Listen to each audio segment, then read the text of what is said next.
J'ai dit que j'ai passé un très bon week-end foot. Mais putain, les gars, j'avais oublié à quel point les Real Atlético Madrid sont les pires matchs à chaque fois, sa grand-mère la pute. Qu'est-ce que c'est horrible. Sincèrement, les gars, qui a regardé le match entier? Moi, je l'avoue, les gars, à la 50e, j'ai dit nique sa mère, frère, c'est un match de merde, j'ai rien à prendre. J'ai nique sa mère, je m'ennuie, frère. En vrai, tant pis, nique sa mère. Je quitte le match et j'ai regardé autre chose. Non, même pas, je suis parti dormir. C'est horrible, il s'est rien passé. J'ai regardé 50 minutes du match, il s'est rien passé. La seule chose qui m'a choc-barre, c'est que... c'est triste.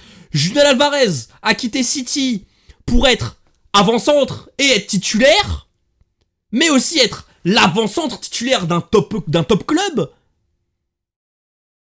Premier gros match de l'Atlético Madrid contre son rival éternel, du coup.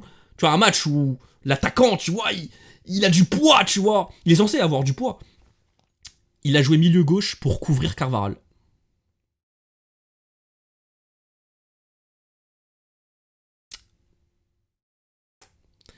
Ah non, sérieusement, Diego Simeone, frère. Du coup, voilà, mais le Real Atlético, il s'est passé plus de choses. Oui, frère. Les seules choses qu'on voit du match, qu'on a... Parce que moi, j'ai pas regardé la fin du match, comme je vous ai dit, à 50e, j'ai dit, hey, ça sert à rien, ça dégage. Genre, je perds du temps, en fait, ça sert à rien. Les seules choses qu'on se souvient du match, c'est les choses hors du terrain. Genre, l'Atlético, c'est putain de raciste.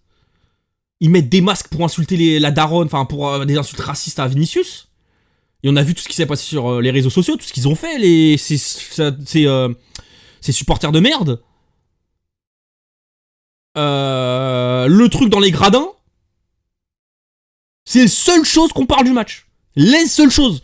Tactique, des joueurs qui ont été bons. Non, rien de tout ça. On parle plus de racisme que de football quand on regarde Atlético Madrid. C'est terrible quand même. C'est terrible.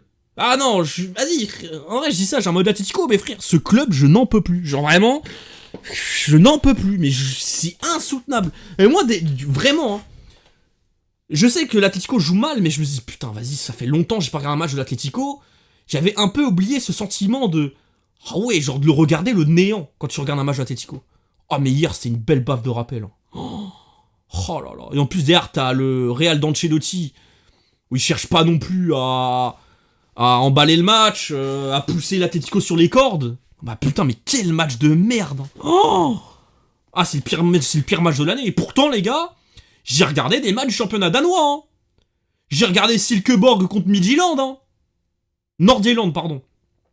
Et j'ai regardé des matchs comme ça. Ouais, j'ai regardé des matchs d'équipes intermédiaires. Là, on parle de Real Atlético Madrid, bordel.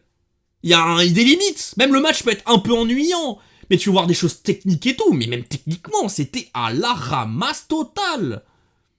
Horrible. Du coup, j'ai pas regardé le match. L'époque où l'Atlético c'était finale de Ligue des Champions. Bah, tu vois, à cette époque-là, ils avaient le même esprit défensif. Mais t'avais des fulgurances. En contre-attaque, t'avais quand même des idées de jeu. T'avais des joueurs intéressants. Et encore, pour moi, les problèmes, c'est pas les joueurs. Ils ont de très bons joueurs, c'est juste leur utilisation, quoi. Mettre Julian Alvarez latéral gauche pour couvrir Carvajal, quoi. Non mais on est dans quel monde, frère? Mais qui fait ça? Mais qui fait ça, frère? Même le FC Nantes, tu joues contre le Real, ils vont pas demander à leur ailier gauche de... Oui, il leur faut un nouveau coach, mais frère, ils aiment trop la merde. Mais du coup, ce que je me dis, moi, j'en peux plus. Genre, je regarde un match de l'Atlético Madrid, je suis vacciné pendant 1 ou 2 ans. Je sais que même là, il y a... Peut-être, vas-y, parce que le Barça, j'ai regardé pour le Barça, tu vois, ils peuvent enflammer un match, mais moi, je sais que le prochain Real Madrid-Atlético, là, dans 6 mois, là, en telle partie de saison. Mais vous croyez que je vais regarder ce match?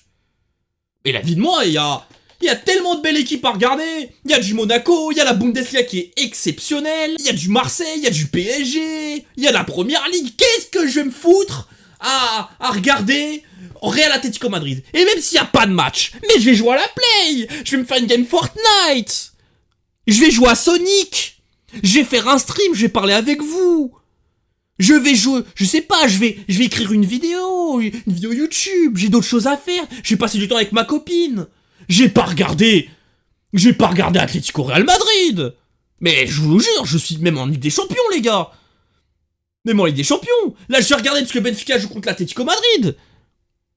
Mais les gars, Dans quelques mois, là, je sais pas moi, imaginons la Ligue des Champions, je sais pas, il y a Monaco contre, contre une équipe moyenne, pas Monaco Feyenoord, ou à côté il y a, je sais pas moi, Atlético Madrid contre la Juventus, ou Atlético Madrid contre Manchester City. J'ai regardé Monaco Feyenoord, et je suis très très sérieux, hein. Et je suis très très sérieux. Du coup, j'en peux plus, frère. Voilà, c'était un coup de gueule, fallait que j'en parle. Voilà, fuck Simeone, je l'emmerde. Et frère, les gens qui ont encore en train de sucer la queue en mode ah mais frère, c'est l'âme de l'Atlético. Eh frère, non, juste là, vous avez peur, vous avez pas connu autre chose que Simeone à l'Atlético Madrid. Du coup, vous avez peur qu'il parte. Vous avez peur que s'ils partent, vous redevenez un club comme ils étaient avant qu'ils viennent. Un peu comme beaucoup de socios et de supporters de Benfica quand Luis Olivier pendant les élections de Benfica. On avait peur qu'ils partent parce que avant qu'ils viennent, c'était encore plus catastrophique. Et encore, bon, encore plus, je sais pas, ça y a débat. Hein. Du coup, ils avaient un peu peur de la nouveauté. Mais regardez, là, Porto, ils ont dégagé leur président qui leur a littéralement tout gagné. Ligue des Champions, Ligue Europa, plein de titres. Porto, avant Pinta da Costa, c'était en dessous de Sporting. Maintenant, Porto, ils sont largement au-dessus de Sporting, tu vois. C'est un des meilleurs clubs d'Europe et du monde. Ils ont fait cet effort-là, que le mec, ça fait 40 balais, il est là, ou 50, je sais pas. Et t'as les autres connards, là, avec les joueurs qu'ils ont, ils ont peur de changer de coach.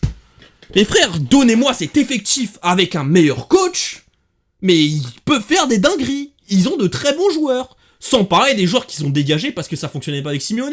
Exemple Félix, et il y en a d'autres. Après, il fallait que j'en parle, cette équipe me dégoûte.